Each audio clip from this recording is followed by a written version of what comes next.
Tesla, space x اور x کے مالک ایلان مسک نے اسرائیل کا دورہ کیا ہے، جس کے دوران وہ ان علاقوں میں بھی گئے جہاں 7 اکتوبر کو حماس نے آپریشن طوفان الاقصی کیا تھا۔ ایلان مسک 27 نومبر کی صبح تل ابیب پہنچے تھے، جس کے بعد انہوں نے اسرائیلی وزیر اعظم کے ساتھ مختلف علاقوں کا دورہ کیا۔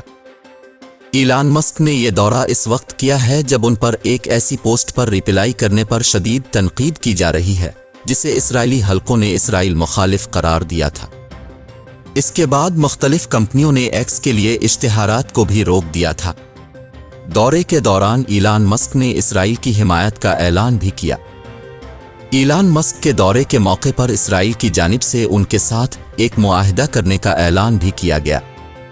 اسرائیلی وزیر کمیونیکیشن شلومو نے اعلان کیا کہ ایلان مسک نے اسرائیل کی مرضی کے بغیر غزہ کو star link satellite internet service فراہم نہ کرنے پر اتفاق کیا۔ اس سے قبل ایلان مسک نے غزہ میں مواصلاتی نظام اور انٹرنیٹ بندش پر سیٹلائٹ انٹرنیٹ سروسز دینے کا اعلان کیا تھا، جس کی اسرائیل کی جانب سے مخالفت کی گئی تھی۔